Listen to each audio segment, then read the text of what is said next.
সর্বপ্রথমেই এ যুগের কাণ্ডারি যুগপুরুষোত্তমম পরম প্রেমময় শ্রী শ্রী ঠাকুর অনুকূলচরণের চরণে আমার শত সহস্র কোটি প্রণাম জানাই। আপনারা যে যেখান থেকে শুনছেন আপনাদের সবাইকে আমার রানন্দিত জয়গুরু জানাই। আপনারা থাম্বনেল দেখেই অলরেডি বুঝে গিয়েছেন আজকের আলোচনা কি হতে চলেছে। আজকে মূলত 6টা বিষয়ের উপর আমি কথা বলবো। জাতিস্বর কথা, তারপর নিরামিষ খাবো কেন, কুলগুরু ধর্ম ব্যবসায়ী, সদাচার পালন, বীজ নামের প্রকার, দশবেদ সংস্কার। যদি পুরো সময়টা আপনারা আমার সঙ্গে থাকেন আমি আশা করি আপনারা একেবারে জলের মতো সহজে বুঝতে পারবেন। প্রথমেই আসা যাক জাতিস্বর কথা। যতই প্রাজ্ঞ হোস না রে তুই, কিংবা মহান বিদ্যাধর, সব পাওয়াই অর্থহীন তোর, না হলে চেতন জাতিস্বর। আমি বাণীটা আবার বলছি যে তুমি যতই প্রাজ্ঞ হোস না রে তুই, কিংবা মহান বিদ্যাধর, সব পাওয়াই অর্থহীন তোর, না হলে চেতন জাতিস্বর। শ্রী শ্রী ঠাকুর অনুকূলচন্দ্রের বাণী। ঠাকুর আলোচনা প্রসঙ্গের ভিতরে কি বলেছেন যে আমাদের দেশে যদি শতকরা 20 থেকে 25 জন জাতিস্বর হয় তবে দেশের আইন অন্যরকম হয়ে যাবে। কেউ যদি জীবনে ইষ্টে নিত্যযুক্ত থাকতে অভ্যস্ত হয়, ভেতরের বা বাইরের চাপে ইষ্টের সঙ্গে যোগ কিছুতেই কখনো ছিন্ন না হয়, আমার মনে হয় তার স্মৃতিবাহী চেতনা লাভের সম্ভাবনা বেশি থাকে। শ্রী শ্রী ঠাকুর অনুকূলচন্দ্রের বাণী। শ্রী শ্রী ঠাকুর অনুকূলচন্দ্র আলোচনা প্রসঙ্গের ভিতরে এই কথাগুলো আপনারা পাবেন। কি পাবেন? যে একটা দেশে যদি 20 থেকে 25 জন, শতকরা 100 জন মানুষের ভিতরে যদি 20 অথবা 25 জন মানুষ যদি জাতিস্বর হয়ে জন্মগ্রহণ করে তাহলে কি হয়? ওই দেশের আইন অন্যরকম হয়ে যায়। এবং এই জাতিস্বর বা চেতনাবাহী স্মৃতিবাহী যে চেতনা, এটা লাভের সহজ মাধ্যম বা উপায় হচ্ছে ইষ্টে নিত্যযুক্ত থাকতে হবে। ইষ্টে বলতে সেই মঙ্গল অর্থাৎ ভগবানে নিত্যযুক্ত থাকতে হবে এবং ভেতরের এবং বাইরের চাপ সামাল দিয়ে নিজের জীবনকে সামনের দিকে এগিয়ে নিতে হবে। শ্রী শ্রী ঠাকুর অনুকূলচন্দ্রের অন্যতম ভক্ত সুশীলচন্দ্র বসু। এই সুশীলদা ভারতবর্ষের বিভিন্ন প্রান্তে ঘুরে ঘুরে তার কাজ ছিল জাতিস্বর খুঁজে খুঁজে বের করা। তার মধ্যে অন্যতম একজন ছিল শান্তি দেবী। জানেন, এই শান্তি দেবীর বয়স যখন মাত্র 6 বছর, সুশীলদা তার বাড়িতে গিয়েছে।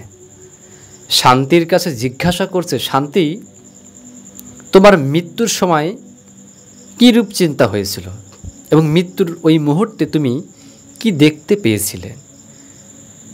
ছোট্ট শান্তি দেবী তিনি বলছেন যে যখন আমার মৃত্যু হয় তার আগ মুহূর্তে আমি ভগবানের নাম জপ করছিলাম।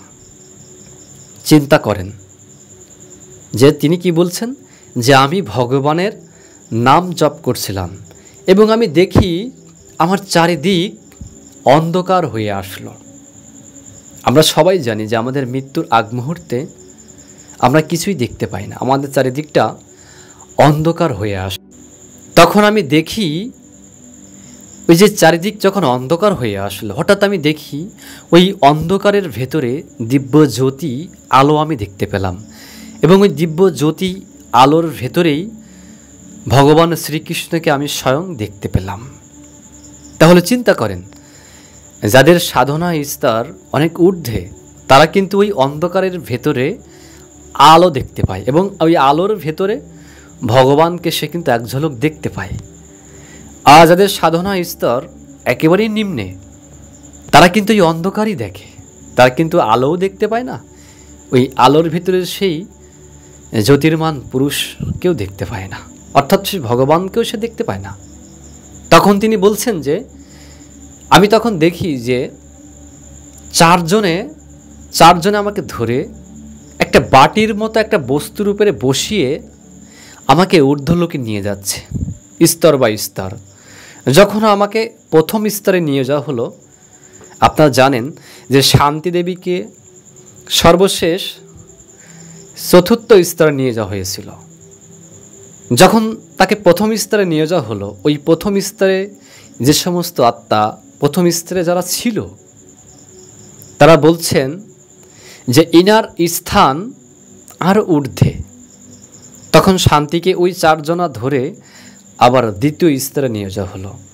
দ্বিতীয় স্তরে যারা ছিল ওরাও সেম কথাই বলছে যে না, ইনার যে সাধন ভোজনের যে স্তর, এটা আরও ঊর্ধ্বলোকে, এটা আরও ঊর্ধ্বলোকে। তখন শান্তিকে দ্বিতীয় স্তরে নিয়ে যাওয়া হলো।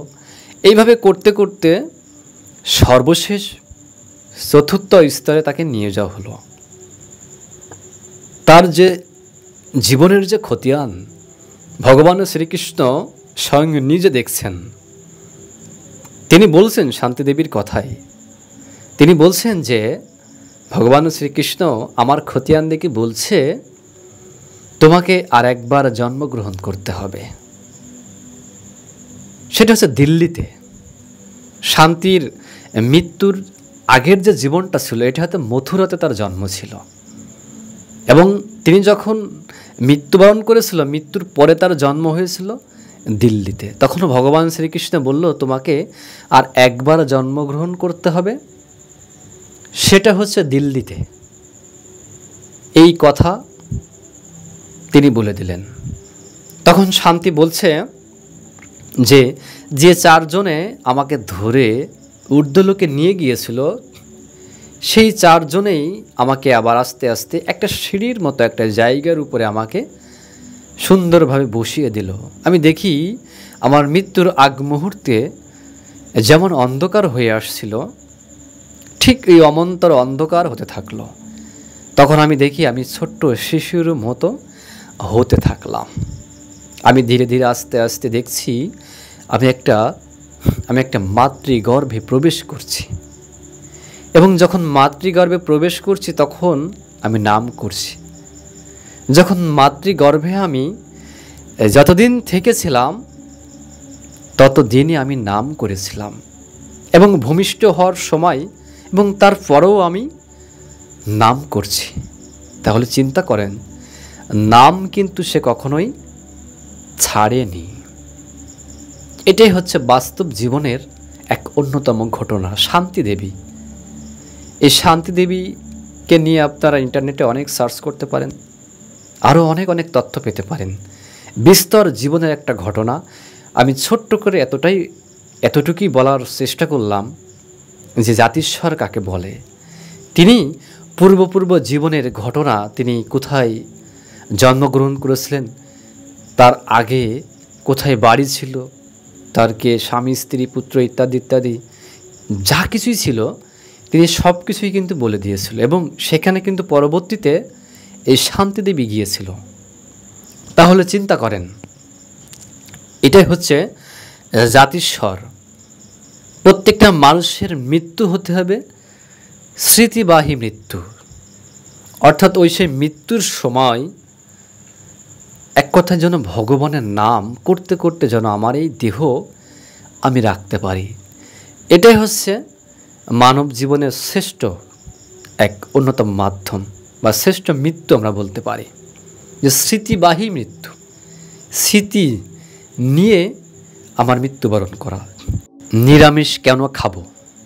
আমিষ শব্দটি এসেছে সংস্কৃত অম ধাতু থেকে। অম ধাতু মানে হইল রোগ, প্রাণী হত্যাকারী কিংবা হত্যায় অনুমোদক, ক্রেতা বিক্রেতা রাঁধুনি আর পরিবেশক, আহার করে আহার করায় সর্বকালে যারা, হত্যার দায়ে অপরাধী বিশ্ব মাঝে তারা। মনুসংহিতার বাণী। মনুসংহিতায় কি বলছে? প্রাণী হত্যাকারী কিংবা হত্যায় অনুমোদক, ক্রেতা বিক্রেতা রাঁধুনি আর পরিবেশক, আহার করে আহার করায় সর্বকালে যারা, হত্যার দায়ে অপরাধী বিশ্ব মাঝে তারা। অর্থাৎ যিনি প্রাণী হত্যা করে, কিংবা যিনি হত্যায় অনুমোদন দেয়, যিনি ক্রয় করে, বিক্রয় করে, যিনি রান্না বাড়া করে এবং পরিবেশন করে, খায় এবং খাওয়ায়, তারা সবাই সমান অপরাধী। আমরা অনেক সময় ভাবি যে তাই তো, আমি তো খাচ্ছি না, আমি তো রান্না করে দিচ্ছি। বিশ্বাস করেন, যদি মনুসংহিতার এই বাণীটা আমরা বিশ্বাস করি, তাহলে যে খাচ্ছে, আমি যা রান্না করছি, আমারও কিন্তু সমান অপরাধ। এটা কিন্তু মাথায় রাখতে হবে। এবং যে ক্রয় করছে, যে অর্থ দিচ্ছে, যে যোগান দিচ্ছে, যে পরিবেশন করছে, ইত্যাদি ইত্যাদি, এক কথায় এটার সঙ্গে যতগুলো মানুষ যে যেভাবেই জড়িত থাকুক না কেন, সবাই সমান অপরাধী। এটা আমাদেরকে মানতে হবে। আর একটা কথা, যে কাঁচা কিংবা রান্না মাংস আহার করে যারা, ভ্রূণ হত্যার পাপে যেন ধ্বংস হবে তারা। এটা হচ্ছে বেদের বাণী, যে কাঁচা কিংবা রান্না মাংস আহার করে যারা, ভ্রূণ হত্যার পাপে যেন ধ্বংস হবে তারা। ভ্রূণ হত্যা বলতে বোঝায় একজন মা যখন তার পেটে সন্তান ধারণ করে, অনেকেই সিদ্ধান্ত নেয় যে এই সন্তান আমি আর রাখবো না। এই যে সন্তানকে হত্যা করা হয়, এটা হচ্ছে ভ্রূণ হত্যার দায়। এই ভ্রূণ হত্যার দায় যতটা অপরাধ, ওই কাঁচা এবং রান্না মাংস আহার করাটাও ততটাই অপরাধ। যদি বেদের বাণী আমরা মানি এবং বিশ্বাস করি, যে নিরামিষ কেন খাবো, অনেকেই বিভিন্ন দ্বিধাদ্বন্দ্বের ভিতর আমরা ভোগী বা চলতে থাকি। দেখেন, আমার এই দেহটা হচ্ছে একটা প্রাণী কোষ দিয়ে তৈরি। একটা ছাগল বা একটা মুরগি হতে পারে, বা ইত্যাদি ইত্যাদি যত প্রাণী আছে। আমার এই দেহ যে সমস্ত কোষ দিয়ে তৈরি, ওই সমস্ত প্রাণীরও একই কোষ দিয়েই তৈরি। ঠাকুরের কথা দেখেন, চিন্তা করেন, যখন ওই সমস্ত প্রাণীর দেহের যখন মাংস আমি খাচ্ছি বা আহার করছি, আমিও তো একটা প্রাণী, সেও একটা প্রাণী, সেও পজিটিভ, আমিও পজিটিভ। যখন তার অংশ আমার শরীরে ঢুকছে, তখনই কিন্তু একটা রিয়াকশন হচ্ছে, একটা যুদ্ধ হচ্ছে, সংঘর্ষ হচ্ছে। একটা পজিটিভ আর একটা নেগেটিভ আপনার লাগবে।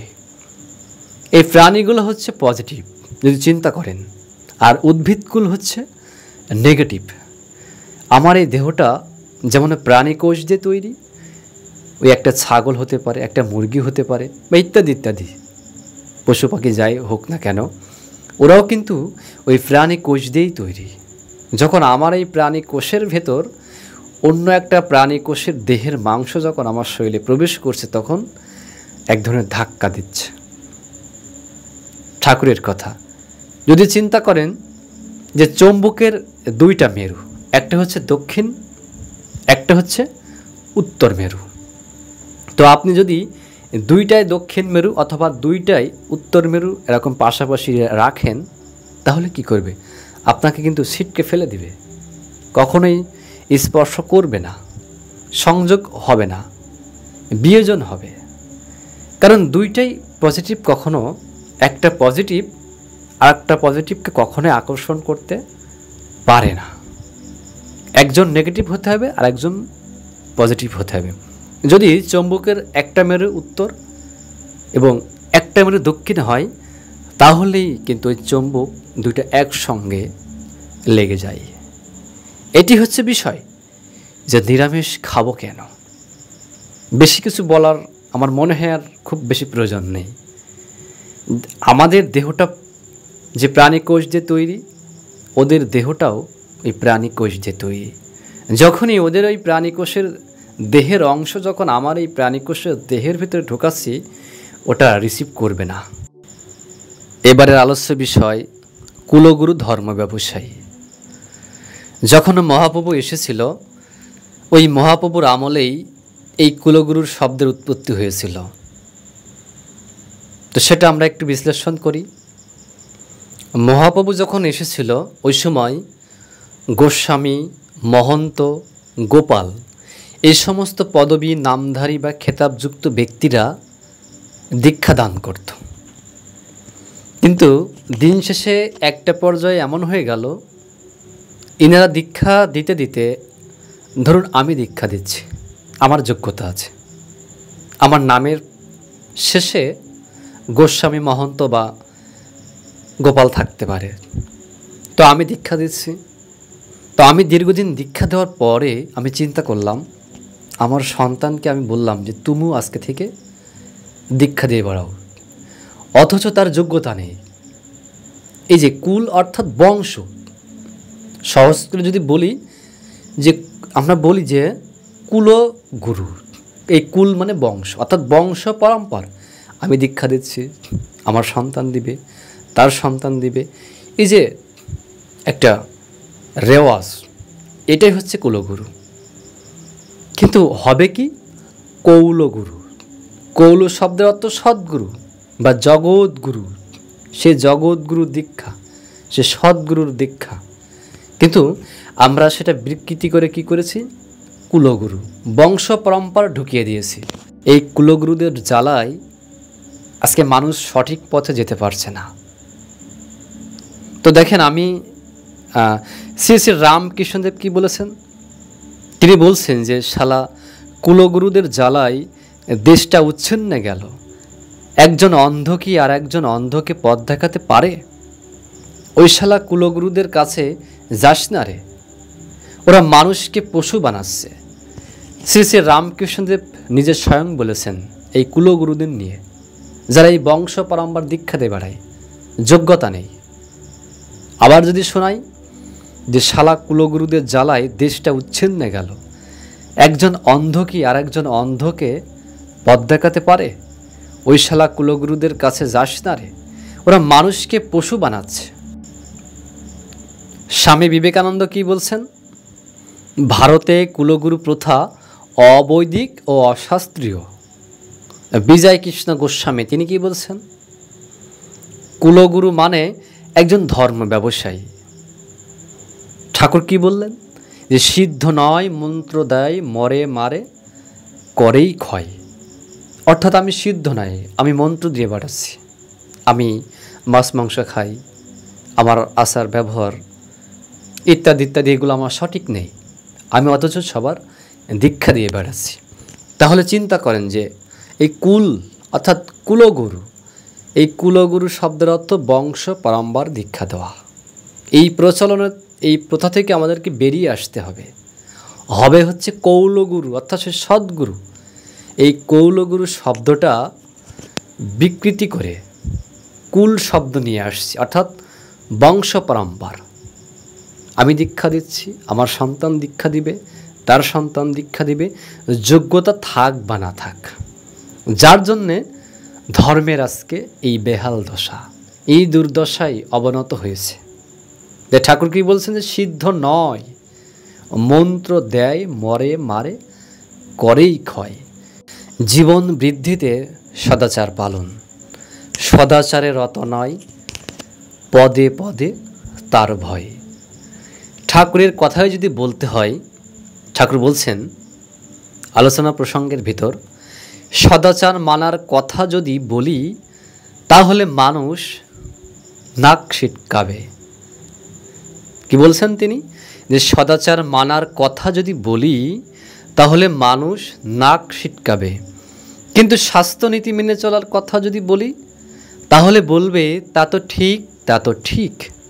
শ্রী শ্রী ঠাকুরের কথা, যে সদাচারের রত নয় পদে পদে তার ভয়। এই সদাচার আবার তিন রকম, তিন প্রকারের, শারীরিক, মানসিক এবং আধ্যাত্মিক। শারীরিক সদাচার কেমন, যেমন প্রসাব করে জল নেওয়া, নাকে মুখে আঙুল দিয়ে হাত ধুয়ে ফেলা, পরের ব্যবহৃত জিনিস জামা কাপড় ইত্যাদি ব্যবহার না করা। মানে শরীর যেন আমার যা যা করলে ভালো থাকে, ভগবানের সেবায় নিয়োজিত থাকতে পারে, সেই কাজগুলি হচ্ছে শারীরিক সদাচার। অন্যের গামছা ব্যবহার না করা, অন্যের বিছানায় না শোয়া, অন্যের থালে অন্যের প্লেটে না খাওয়া, হোটেল বা রেস্টুরেন্টে না খাওয়া, এইগুলি হচ্ছে এই শারীরিক সদাচারের লক্ষণ। আমার শরীর কি কাজগুলো করলে এই শরীরটা ভালো থাকে, এটি হচ্ছে শারীরিক সদাচারের লক্ষণ। এবং এই জিনিসগুলো যদি করতে পারি আমরা সঠিকভাবে, তাহলে শারীরিক সদাচারটা সঠিকভাবে মানা হয়। মানসিক সদাচার, মানসিক সদাচারটা এমন যে আমাদের মন কিন্তু সবসময় খারাপের দিকে নিয়োজিত হওয়ার চেষ্টা থাকে। ওই বা খারাপ চিন্তা থেকে যেন ভালো চিন্তায় মনকে নিয়োজিত করতে পারি, এটাই হচ্ছে মানসিক সদাচার। অর্থাৎ মন কি করলে ভালো থাকে, এটাই হচ্ছে মানসিক সদাচার। আধ্যাত্মিক সদাচার হচ্ছে এক ভক্তি পরায়ণতা, অর্থাৎ সেই একদিকে লক্ষ্য রাখা। ওই একদিকে লক্ষ্য রেখে একেবারে আমার মন যেন ওই দিকেই নিবিষ্ট থাকতে পারে, এটাই হচ্ছে আধ্যাত্মিক সদাচার। এবং ধরুন এই যে তিনটা সদাচার, শারীরিক, মানসিক এবং আধ্যাত্মিক, এই তিনটা সদাচারের ভেতর যদি ধরুন আমি শারীরিক সদাচারটা খুব ভালোভাবে পালন করি, মানসিকটা করি না, আবার আধ্যাত্মিকও করি ভালোভাবে, তাহলে কিন্তু আমার ব্যালেন্স থাকবে না। এই তিনটাই কিন্তু সমন্বয়ভাবে আমার করতে হবে। শারীরিক, মানসিক এবং আধ্যাত্মিক, এই তিনটা সদাচার যদি একটার সঙ্গে একটার সম্পর্ক সৃষ্টি হয়, তাহলেই কিন্তু এই সদাচার প্রকৃত অর্থে মানব সম্ভব হয়। তিনি সাবধানবাণী তো দিয়েই দিলেন, সদাচারে রত নয়, পদে পদে তার ভয়। বীজ নামের প্রকারভেদ, ঠাকুর অনুকূলচন্দ্র কি বলছেন? তিনি বলছেন মন্ত্র 3 রকমের আছে, ভাবাত্মক, ধনাত্মক, ধনাত্মক, এই 3 রকম। একটা হচ্ছে ভাবাত্মক, ভাবাত্মক, ধনাত্মক, ধনাত্মক। যেমন ক্লিং, কৃষ্ণায়, বাসুদেবায়, এগুলি হচ্ছে ভাবাত্মক নাম। যেমন আছে ওং, হ্রিং, ওইং, এই সমস্ত নামগুলো হচ্ছে ধনাত্মক। আর ধনাত্মক নাম কি?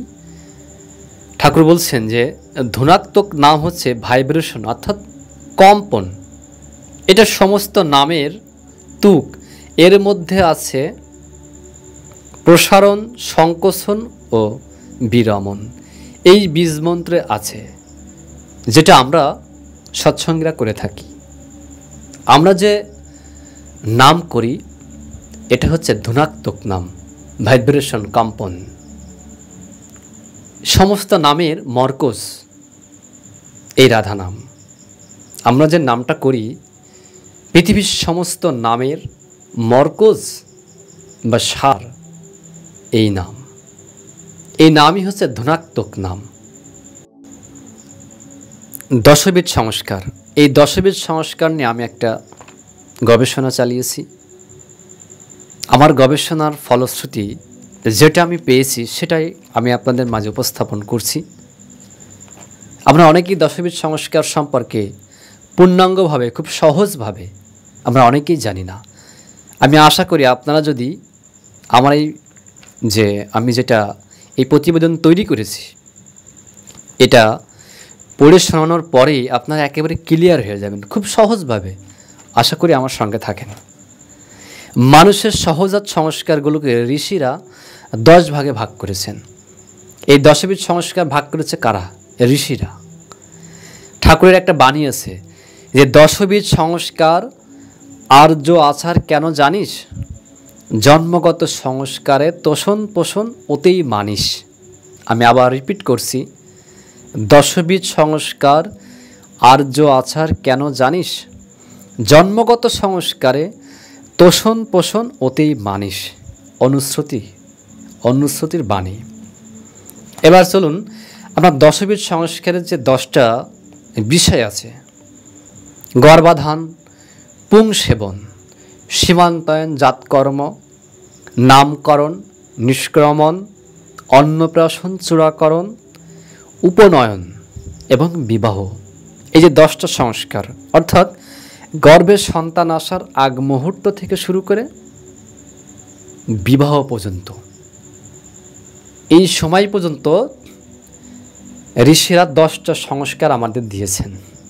প্রথম সংস্কারে আমরা চলুন ঘুরে আসি। গর্ভাধান, এই সংস্কারের অর্থ গর্ভে সন্তান ধারণ করা। গর্ভের সন্তান ভালো মন্দ নির্ভর করে সুবিবাহ দম্পতির পরস্পরের প্রীতিপূর্ণ ব্যবহারের উপর। একটা দেবতাকে আহ্বান করতে হলে মা বাবাকে তাদের শরীর মন তৈরি করতে হয়। জায়গা তৈরি না হলে সেখানে শুদ্ধ আত্মার আগমন হয় না। চৈতন্যদেবকে পাওয়ার আগে, রামকৃষ্ণদেবকে পাওয়ার আগে তাদের মা বাবারা কত সাধনা করতে হয়েছিল, এই ব্যাপারে মায়ের দায়িত্বই বেশি। স্বামীকে দেবতার মতো ভক্তি করবি, তাহলেই দেবতার মতো সন্তান পাবি।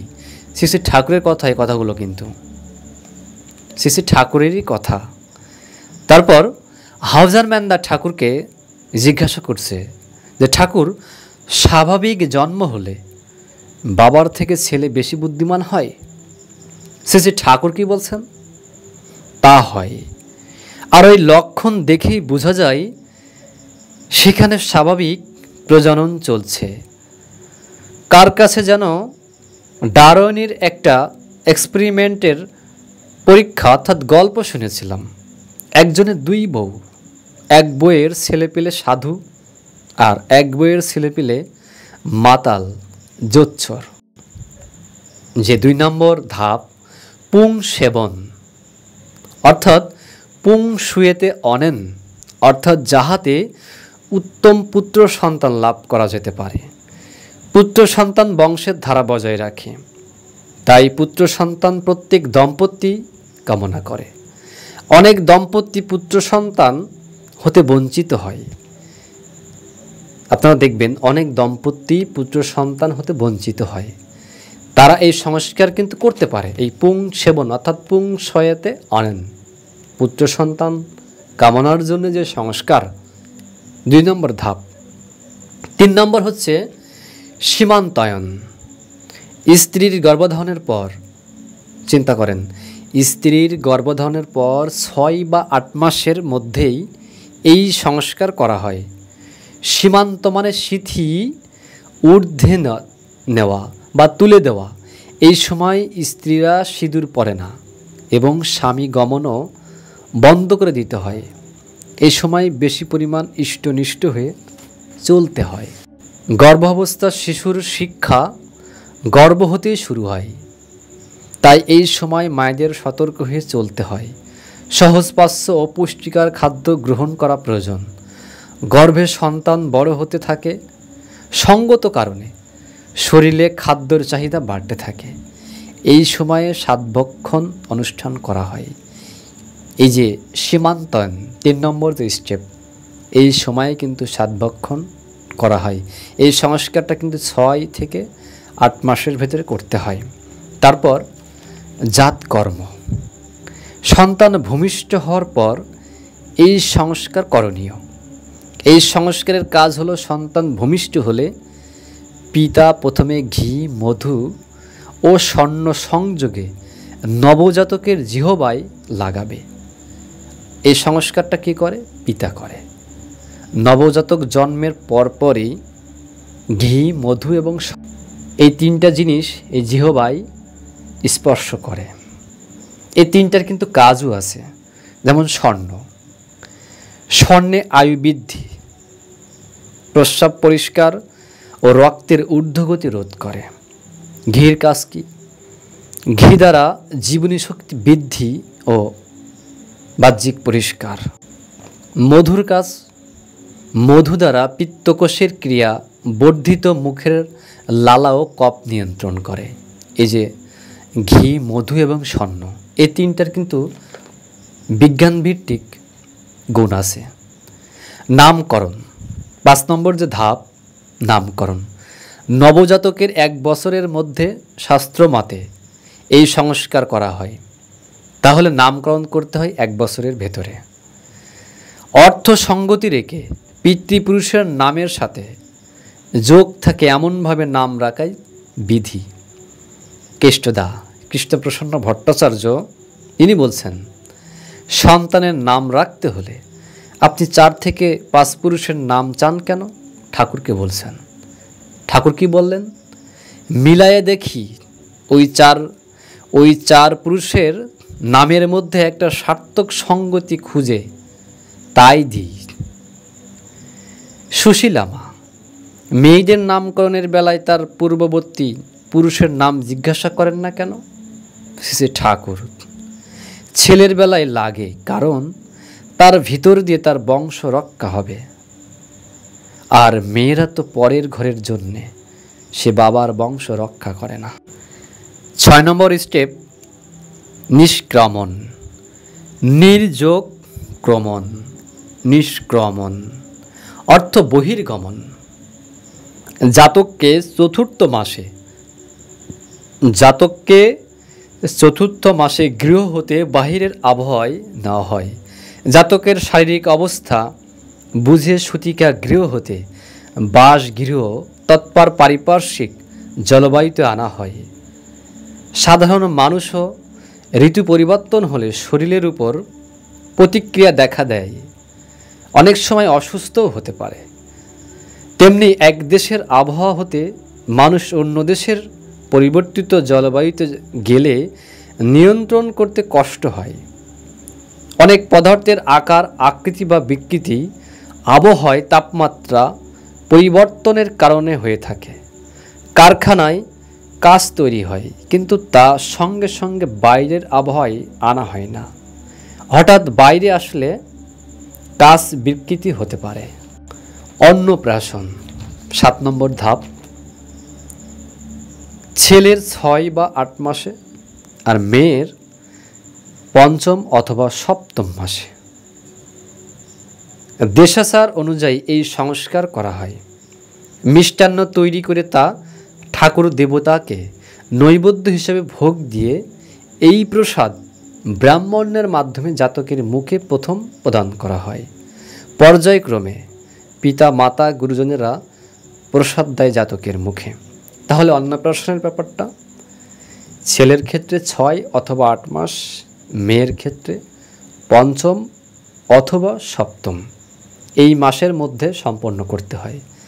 এবং যে মিষ্টান্ন তৈরি করে সেটা ঠাকুর ভোগের জন্য আগে নিবেদন করতে হয়। ঠাকুর ভোগের দেওয়া শেষ করার পর ওইটা ব্রাহ্মণের মাধ্যমে সর্বপ্রথমে ওই জাতকের মুখে, অর্থাৎ ওই সন্তানের মুখে তুলে দিতে হয়। তারপর পিতা, মাতা, আত্মীয় স্বজন, গুরুজন যারা থাকে পর্যায়ক্রমে দিতে পারে। 8 নম্বর ধাপ হচ্ছে চূড়াকরণ। চূড়া মানে প্রেরণ করা, গুরুর কাছে পাঠানো হয়। গুরু গৃহে অর্থাৎ আশ্রমে, শিক্ষালয়ে গিয়ে আগে দীক্ষা নিয়ে তারপর ব্রহ্মচর্যা শিক্ষা নেওয়া হয়। ঠাকুরের ক্ষেত্রে একটা বাণী আছে অনুশ্রুতিতে, দীক্ষা নিয়েই শিক্ষা ধরিস, আচার্যকে করে সার, আচরণী বোধ চয়নে জ্ঞানের সাগর হনা পার। চূড়াকরণের বিষয় আছে এটাই, গুরু গৃহে সন্তানকে পাঠানো। উপনয়ন। নয়ন অর্থ চক্ষু, উপ অর্থ প্রায়। চক্ষু মানে ইন্দ্রিয়, চক্ষু তো একটা ইন্দ্রিয়। এই ইন্দ্রিয় দ্বারা মানুষ জ্ঞান লাভ করে। যে সংস্কার বা বিশেষ কর্মের মাধ্যমে অনেকটাই জ্ঞানের দরজা উন্মোচন করে তাকে উপনয়ন ব্রত বলা হয়। যেমন বিপ্র সন্তানের 8 হতে 15 বছরের মধ্যে দিতে হয়। যারা ক্ষত্রিয় তাদের 22 বছর। যারা বিপ্র সন্তান, এক কথায় যারা বিপ্র সন্তান তাদের 8 থেকে 15 বছরের ভেতরে উপনয়ন দিতে হয়। যারা ক্ষত্রিয় তাদের 22 বছর বয়সে। আর যারা বৈশ্য তাদের 24 বছরের ভেতরে উপনয়ন দিতে হয়। আর শূদ্রের কোনো উপনয়ন নেই। নির্দিষ্ট সময়ের মধ্যে সংস্কার গ্রহণ না করিলে প্রায়শ্চিত্তের মাধ্যমে এই উপনয়ন নিতে হয়। যেমন বিপ্রের সাদা তুলার পৈতা, যারা বিপ্রবর্ণ তাদের যে উপনয়ন যে পৈতা, এটা কীভাবে বুঝবো? তাদের হতে হবে সাদা তুলার পৈতা। এটা দেখে আমরা বুঝতে পারবো এরা হচ্ছে বিপ্র। যারা ক্ষত্রিয় তারা হচ্ছে লাল সনের পৈতা। লাল সনের পৈতা দেখলে বুঝতে পারবো এরা হচ্ছে ক্ষত্রিয় বর্ণের। আর বৈশ্য বর্ণের হচ্ছে হলুদ মেষ লোমের পৈতা। যাদের হলুদ মেষ লোমের পৈতা ব্যবহার করে যারা, তারা হচ্ছে বৈশ্য। বিবাহ, এই বিবাহর প্রথমেই আসছে বি অর্থাৎ বিশেষ রূপে, আর পূর্বক বহ অর্থাৎ বহন ধাতু হতে বিবাহ শব্দটি উৎপত্তি হয়েছে। বিবাহ শব্দের অর্থ হলো স্বামী স্ত্রীর সুখ দুঃখ পরস্পর সয়ে বয়ে চলা, জীবন ও বৃদ্ধির দিকে বহন করা।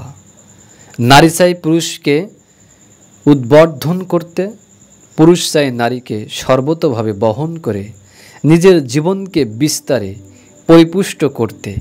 সেজন্যে বিবাহ উভয় উভয়কে বহন করবে, শুধু স্বামী স্ত্রীকে বহন করে না, অথবা স্ত্রী স্বামীকে বহন করে না।